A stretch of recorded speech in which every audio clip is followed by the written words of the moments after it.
Bonjour, nous allons voir une séquence de quatrième sur les nombres rationnels, multiplication et division. Vous avez déjà dû étudier ce que sont des nombres rationnels, on appelle aussi des fractions, des écritures fractionnaires avec une petite particularité, et les opérations avec addition et soustraction. Il restait à voir ces deux opérations. Donc au niveau des connaissances, on va avoir besoin de retrouver en mémoire la simplification d'un quotient et l'opposé d'un nombre, des choses qui ont été vues en cinquième. Et puis, dans les connaissances et compétences à acquérir dans cette séquence, calculer avec des nombres rationnels, donc les fameuses deux opérations, multiplication, division, utiliser l'inverse et découvrir ce qu'est l'inverse d'un nombre, et résoudre des problèmes avec des nombres rationnels. Un peu finalement comme avec addition et soustraction. On commence tout de suite avec la multiplication des nombres rationnels. Propriété admise, donc que l'on ne démontrera pas, si on veut multiplier deux quotients ou des écritures fractionnaires. Alors il faut, première étape, multiplier les numérateurs entre eux et multiplier les dénominateurs entre eux.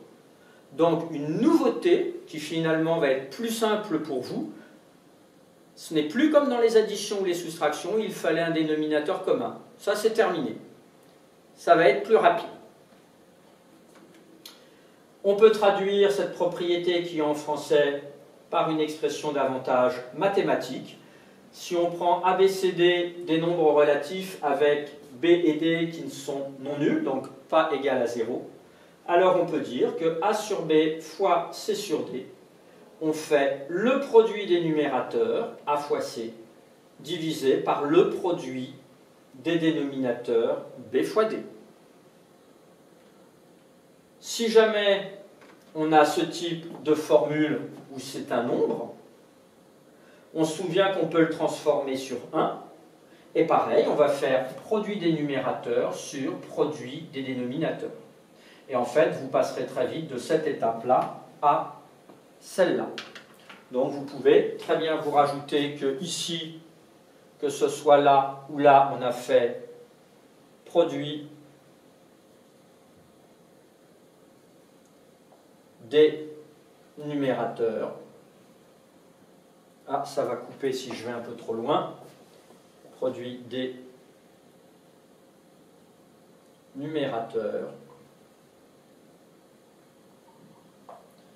Et on fait également le produit des dénominateurs. Donc voilà comment ça se passe. On va tout de suite voir quelques exemples simples. Pour commencer, on a un produit, on applique la propriété, on va faire le produit des numérateurs sur le produit des dénominateurs, 7 fois moins 5 sur 3 fois 8, et puis après, on applique nos connaissances. Avec l'habitude, vous n'écrirez même plus cette étape, elle ne se fera que dans votre cerveau. Sauf si, bien sûr, un énoncé d'exercice vous impose d'écrire une étape ou plus intermédiaire.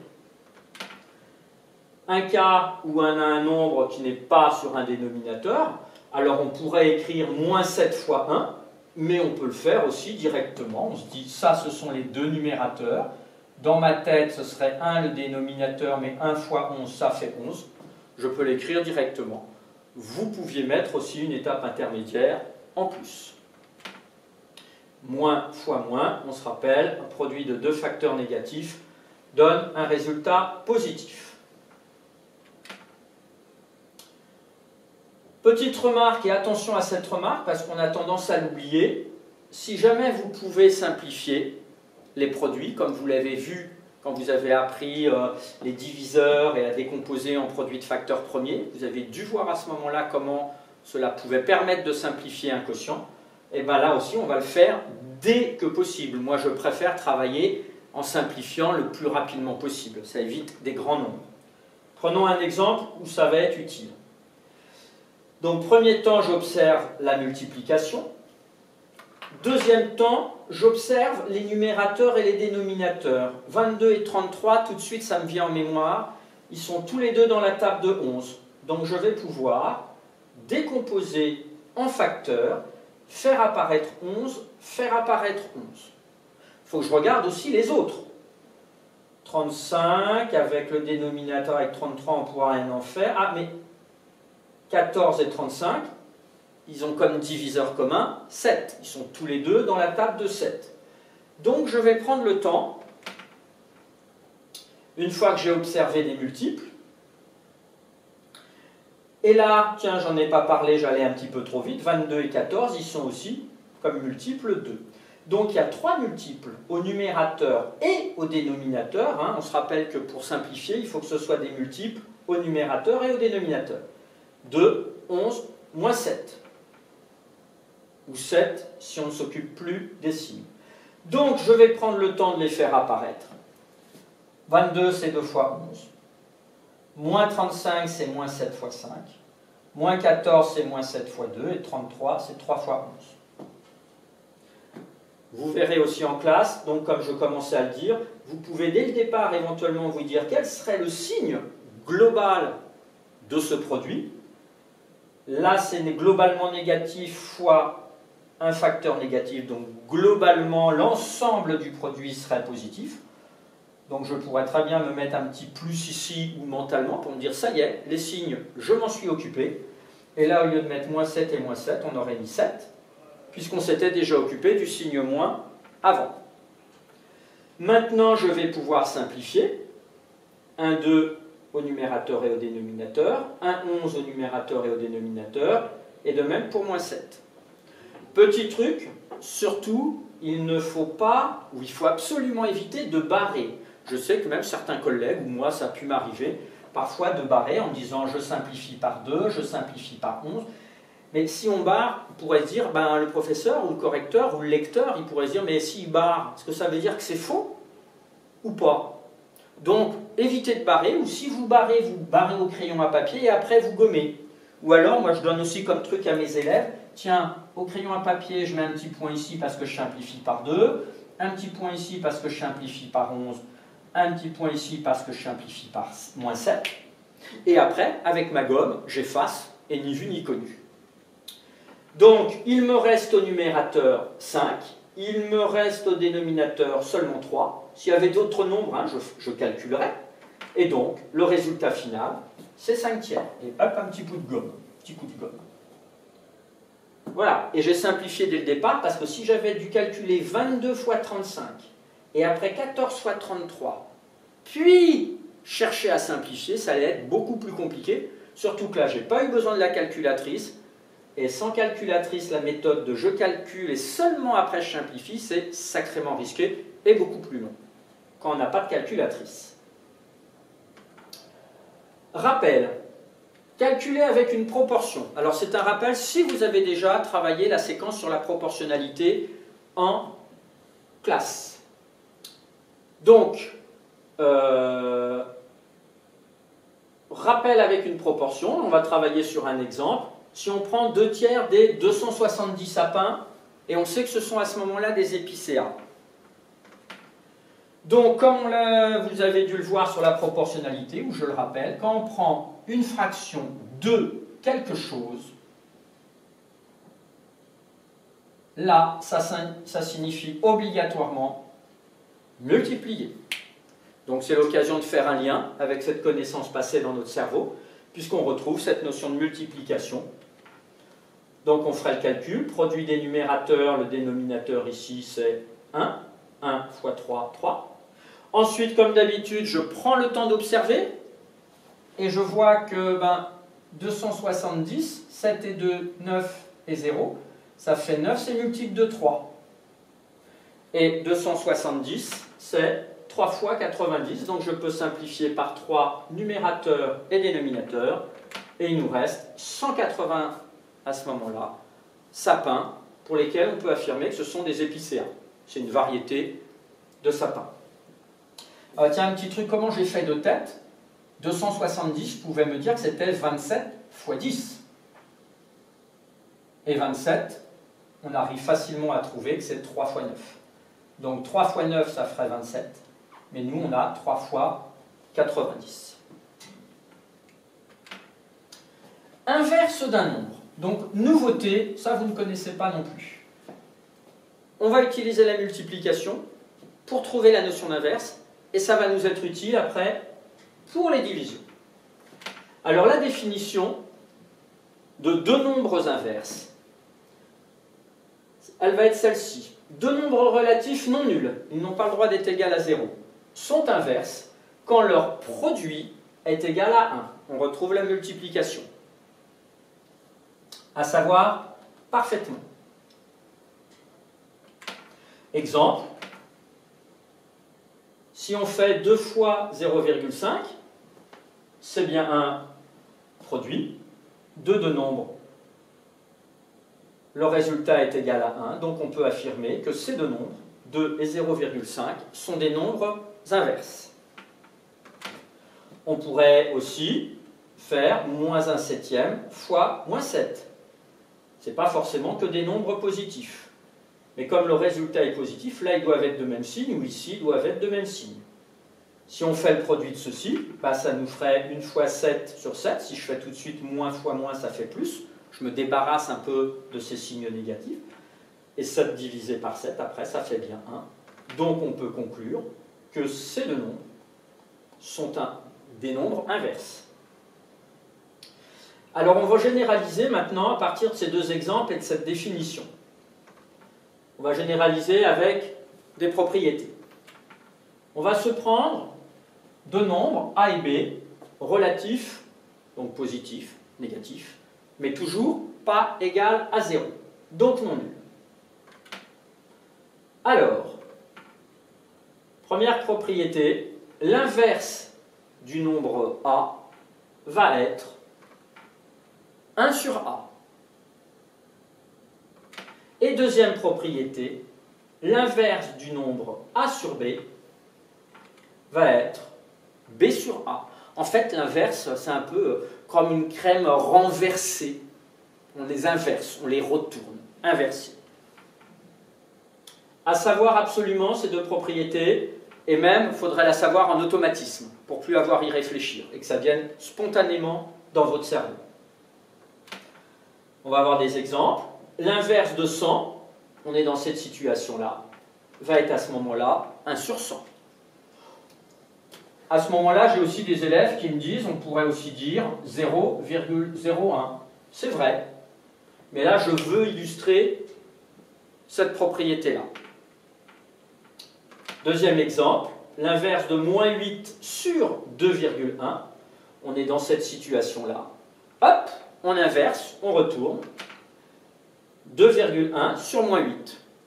Là aussi, il y en a qui me disent en classe, alors on pourra avoir aussi moins 2,1 sur 8. Il y en a qui ne sont pas sûrs, mais si globalement on a bien inversé, et on sait que le signe de ce quotient revient au même que celui-là, on pourrait aussi l'écrire moins 2,1 sur 8. Ça fait du lien avec d'autres informations vues dans le passé. Attention, attention à ne pas confondre inverse et opposé. Par exemple, si on se demandait quel est l'opposé de 100, l'opposé de 100 c'est moins 100. Alors que l'inverse de 100 est 1 sur 100. Là aussi, ça va demander quelques exercices d'entraînement, c'est normal, pour acquérir cette connaissance en mémoire. Alors maintenant que vous savez ce que sont des nombres inverses, on va pouvoir apprendre à diviser des nombres rationnels. Voilà, on progresse tout doucement. Propriété admise, eh bien, il faut savoir que diviser par un nombre non nul, je vous rappelle qu'on ne sait pas diviser par 0, donc diviser par un nombre non nul revient à multiplier par son inverse. On retrouve la fameuse notion d'inverse qu'on a vue au paragraphe précédent. On va traduire cela par des formules mathématiques. Si on se prend des nombres relatifs à BCD avec BCD non nul. Eh bien, à ce moment-là, si on applique cette propriété, on dit divisé par un nombre non nul. Là, il faut se demander par combien on divise. Divisé par un nombre non nul. Ici, on divise par B. Ça tombe bien, B n'est pas nul. On divise par B. Cela revient à multiplier, donc on va faire une multiplication par son inverse. Donc comme on divisait par B, on va multiplier par l'inverse de B. C'est uniquement l'inverse de B qu'on va prendre. On divise par B, on multiplie par son inverse. Et donc le A, lui, il ne change pas. Et on va écrire A fois 1 sur B. Ce que l'on sait faire, on a déjà appris à multiplier. On pourrait aussi avoir cette présentation-là. Une division de deux quotients. Donc encore une fois, il faut se demander, je divise par quel nombre? Et bien ici, en fait, c'est ce nombre-ci qui est divisé par celui-là. Comme vu en cinquième, c'est un peu comme s'il y avait des parenthèses autour de A sur B et de C sur D. Donc on divise par C sur D. Donc on va multiplier par l'inverse de C sur D. Et l'inverse de C sur D, c'est D sur C. Et puis, dernière présentation, on pourrait le présenter comme ceci. Attention à l'emplacement du signe égal par rapport au trait de fraction. Ça veut bien dire, effectivement, que c'est bien tout ceci qui est divisé par tout cela. Puisque le signe égal est au niveau de ce trait de fraction. Tout comme ici, on avait tout ceci qui était divisé par tout cela. Donc ici, on divise par C sur D. Donc on va multiplier par D sur C. Alors si je complète un peu comme je fais avec mes élèves, là, on a des inverses. Les deux nombres sont des inverses. Là, on a aussi des inverses. Et là, tout ça, ce sont aussi des inverses. Et on peut voir que on a transformé la soustraction. C'est ce trait de fraction-là a été transformé en multiplication. Donc à savoir parfaitement, un trait rouge dans la marge. Celle-ci, vous ne la rencontrerez pas tellement dans son utilisation, mais par contre ces deux-là, beaucoup plus. Il nous reste à passer tout de suite à des exemples. Un premier exemple simple. Donc encore une fois, on se demande par combien je divise. Je divise par 3 onzièmes. Divisé par 3 onzièmes, c'est le cas qui est ici, revient à multiplier par l'inverse. Là, j'ai multiplié par l'inverse. Après, on sait faire produit des numérateurs sur produit des dénominateurs. Ça reste facile. Deuxième exemple, celui-ci. Alors, qui ressemble un peu à un mélange des deux. Donc on divise par combien? C'est 5 divisé par tout ceci. Donc 5 fois l'inverse. Ce qui nous fait 5 fois 7, 35 sur moins 2. Puisque là c'est comme s'il y avait un, je vous rappelle toujours.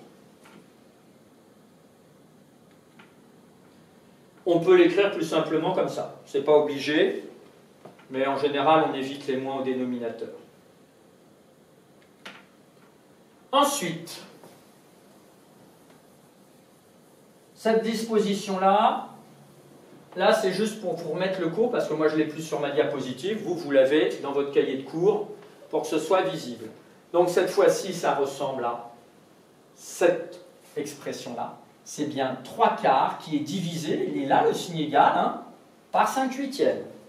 Donc ça revient à faire 3/4 fois l'inverse de 5/8, 8/5. Ensuite, produit des numérateurs sur produit des dénominateurs, en pensant à simplifier dès que possible, parce que regardez ici et là, je vais pouvoir faire apparaître 4 fois 2. 4 fois 2, 8. Je simplifie par 4. Il me reste 6/5.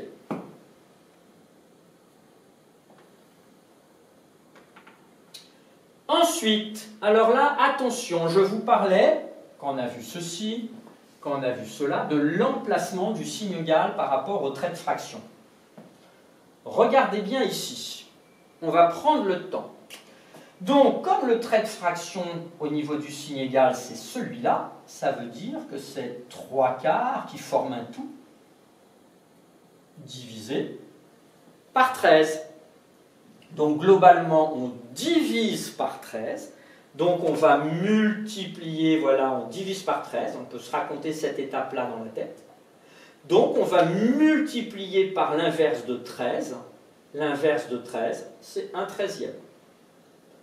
On observe, on ne peut pas simplifier, on calcule. Et regardez cette fois-ci, on se dirait, 3 divisé par 4 divisé par 13. 3 divisé par 4 divisé par 13. Oui, mais le signe égal n'est pas au même endroit. Donc cette fois-ci, c'est 3 qui est divisé par 4/13e. D'où, encore une fois, attention de bien mettre le signe égal où il doit être mis. Donc, comme je divise par 4/13e, je vais multiplier par son inverse. Et donc, ça nous fait à la fin 39/4. Petite remarque pour ces deux exemples auxquels j'ai attaché de l'importance. C'est tout simplement parce que parfois, certains élèves vont écrire, puis vont mettre le signe égal ici. Ni ici, ni là. Eh bien, ce n'est pas la même signification. Est-ce qu'il est ici, et alors c'est ce résultat-là? Ou bien est-ce qu'il est à ce niveau-là, et c'est un autre résultat? Ce n'est pas le même. Donc, attention à l'emplacement du signe égal. J'insiste. Voilà pour cette séquence. Il vous reste à pratiquer en classe, à faire des exercices aussi avec des situations pratiques de la vie de tous les jours, différents petits problèmes avec votre professeur. N'hésitez pas à lui poser des questions, mémorisez bien ces différentes propriétés, ces différentes formules, vous allez toutes les utiliser pour calculer jusqu'en fin de collège minimum et après dans différentes situations. Bonne utilisation, bonne activation, réactivation de vos neurones. À bientôt.